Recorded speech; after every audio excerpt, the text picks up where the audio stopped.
Why don't we start off and tell people who you are and how you first got into backgammon, how you first found backgammon, or it found you. Okay, I'm Jake Jacobs.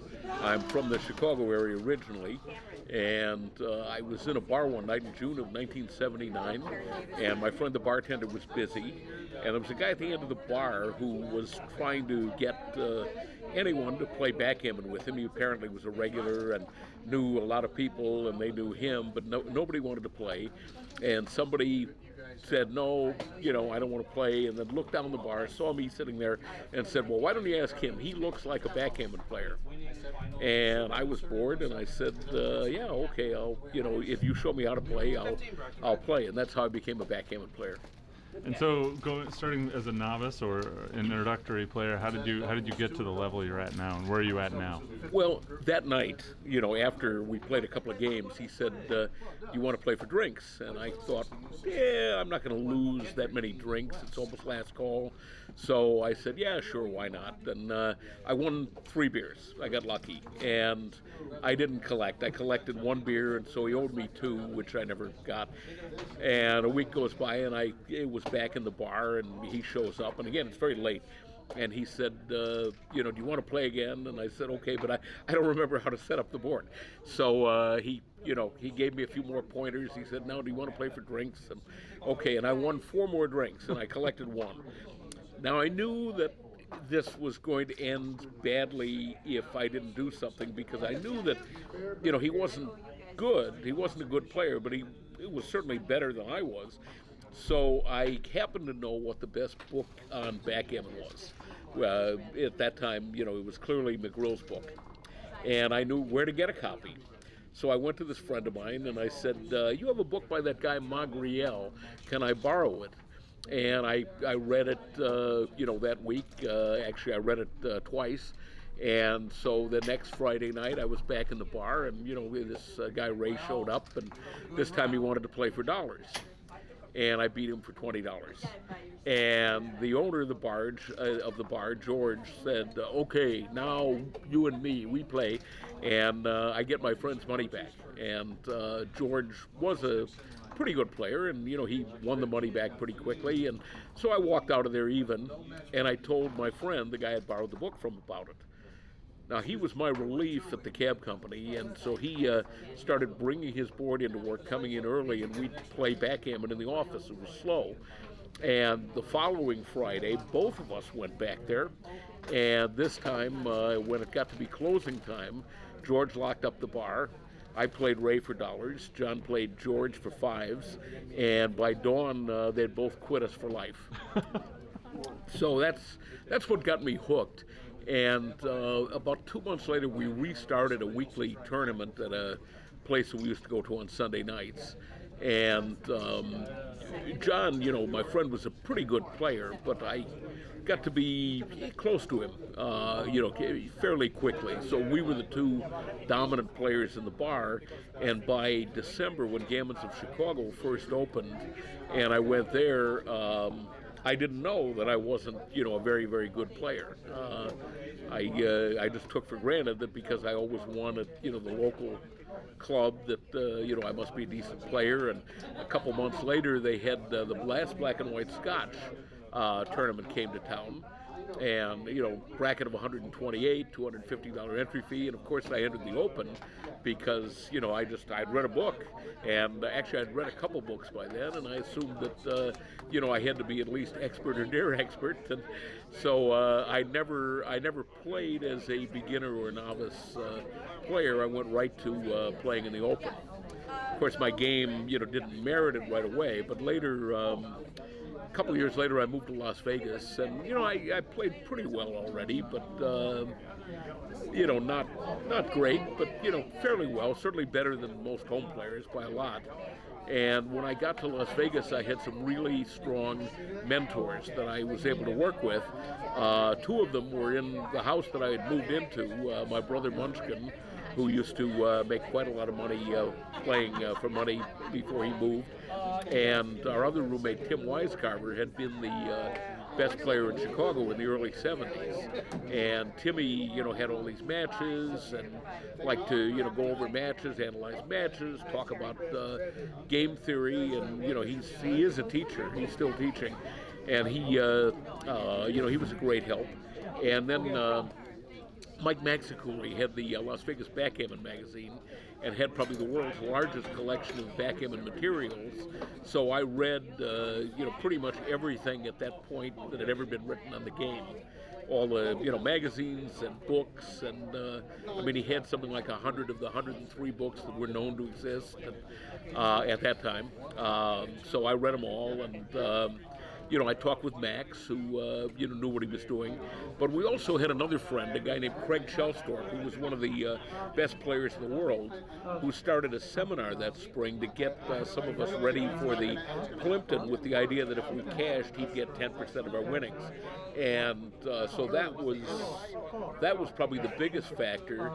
That and one other thing, I was on a blackjack team, and we were really unlucky.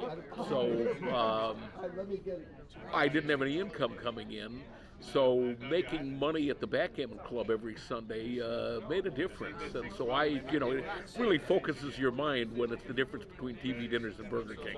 And Jake, people have often told me that you are one of the most interesting people to talk to in the backgammon world. What do you think the most interesting backgammon story you have is? Do you have any crazy stories from over the years? Well, I've got tons of crazy stories, but sometimes when you ask out of the blue, it's hard to remember, the greatest ones. But all right, here's a good one. About 25 years ago, I was playing Dennis Culpepper in the finals of the Pittsburgh Open. And Dennis, is a very, very fine player. He had brought a group of his local players, and where he lived in Virginia, I guess he was like a backgammon god. They had really never seen anybody, like Dennis, and they all had a piece of him in the tournament. So it's a 15-point match, and I get down 14-6, Crawford. And Dennis was a smoker, and he used to go out of the room after almost every game to have a cigarette. And so these guys kept telling me, oh, don't worry, we call it feeding the bear. And Dennis is just going to eat you alive. And okay. So it got to be 14-6, and he's killing me in the Crawford game. And then I rolled some joker, came in off the bar with a joker, and I turned the game around. And they were still laughing and having a good time. And then the next game, he's killing me, and I rolled some joker off the bar, and I turned the game around. And now they weren't laughing quite as hard. And to make a long story short, by the time it got to double match point, they were gone. Their hearts couldn't take it anymore. So now, the last game, he's pretty much got me, but he had an open 2 and 3 point. He had a blot on his 8 point. And so, I've got 4 numbers that could hit and could turn things around. And just then, Steve Mellon came walking up and looked over his shoulder and looked at the position and raised an eyebrow. And you have to understand that Steve Mellon is one of these guys who claims that 6'2" is his number. There are people that called a 6'2" a Steve Mellon. So, when he looked at me like that, I just knew it was fate. I was going to roll the 6'2" off the bar, and I did and won the match. Oh, man. Anything else that we should know about you? Yeah, right. He's got the best memory in the game. One day, Bill Davis, who ran the weekly club in Chicago, one of the weekly clubs in Chicago, came to me and he said, "Did you see this letter?" It was in the bar point, and it was a letter from a guy named Dr. William Block, Bangkok, Thailand. And it said, Mr. Joran Hasselquist is going to be directing the first Thai Open I think he said in December. And Bill said, you should go to that. You go to Korea all the time, and which I did. I was going to Korea to play blackjack. And so I got a hold of Joran through email. the date moved until it was a little after New Year's because he wasn't sure about the legality of holding a tournament in Thailand. And then I was talking to a guy in Chicago, a friend of mine, who said, "Oh, if you go to Thailand, I'll go." And I had another friend who was living in the Philippines at that point, who said, "Oh, if you go to Thailand, I'll go." And then, talking to Joran said, "If you go to Thailand, can you bring like four backgammon boards from Carol Cole and about 600 dice from Larry Stroman?" And Larry drove all the way from Indiana to give me the dice, and I think he brought Carol's boards. And so I went to Thailand, and I wound up winning that first Thai Open. And Thailand, it was cheap and the food was good and there was lots of backgammon action. And I said, "This is nice. I think I'm going to, come back here a lot." And I did. I was getting courier flights to go there, and I was going to the tournament every New Year's. So the third year, 1998, after the tournament was on the beach, but at night there was a place called the 19th Hole on Walking Street, and they had backgammon there, and they had pool, and they had video games, and everybody went there, and hung out, and it was open all night. So I met, there was a girl playing video games there, and I met her and started dating her. And of course that was only a couple times a year when I was in Thailand, and she got sick of that. So a couple years later she said, and the funny thing is that my buddy, the one who would come the first year from the Philippines, when he met her, he said, "How many girls have I seen you with?" He said, "This one you should marry." So she broke up with me.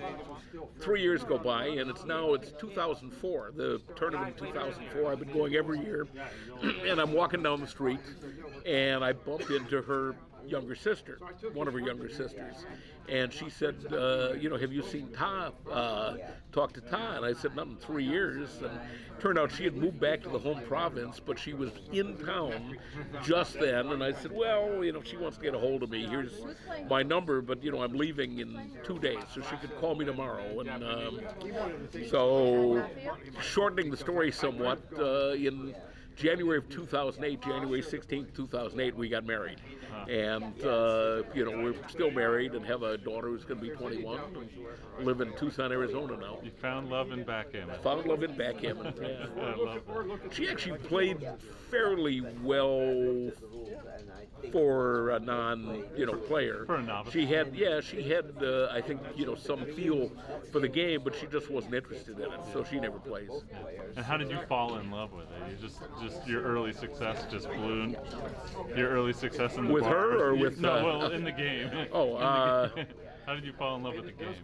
Well, early success makes a big difference, and and we were meeting people that were coming in and playing the Sunday night tournament. We started getting more and more players, and we started out, with a 50-cent a point chouette, and then it was $1 a point chouette, and by the time I moved to Las Vegas, it was a $3 a point chouette, and I was winning at all those stakes. But a funny thing happened after I moved to Las Vegas. The backgammon club shut down. Max, who was running it, he broke up with his girlfriend, who was really the one that did all the work.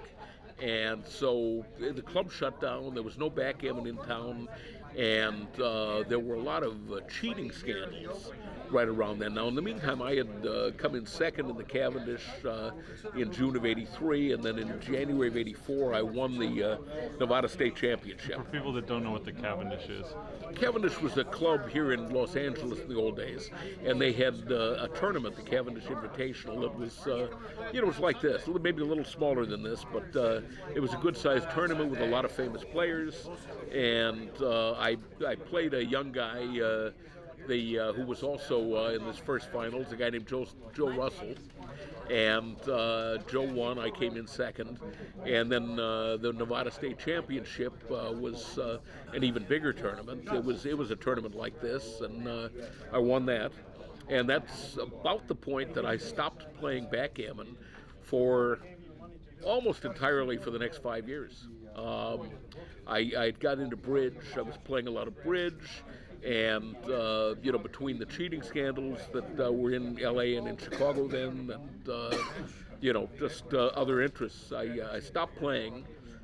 But in the fall of '89, we went to Caesar's Tahoe. There was a big tournament, Caesar's Tahoe, and we figured that would be a good disguise. We'd play there as backgammon players, and that way we could go in the casino and play blackjack, and they wouldn't, they'd think that we were just there to, play backgammon, and wouldn't pick us off right away. And which is pretty much what happened. But I said, well, it was kind of fun. I haven't played backgammon in a long time, and I went to Bill Davis's club again, and around that time, Danny Kleinman had an article that it was actually about a roommate of mine, former roommate, although he didn't know it. And I disagreed with something he said in the article. So I wrote a tongue-in-cheek response in the form of a letter to Miss Lonelybots, and which I signed Sterling Morals, and that got me writing. So I took up writing, and I started playing at Bill's club, and got back into the game. And it took a couple of years to get good again. But and are there any parallels to anything, like does backgammon parallel anything in life? Are there any lessons you've learned from backgammon that translate to the rest of life? See, I also play blackjack and bet on horses and other kinds of gambling. So I have it not so much as backgammon specifically, but overall perspective of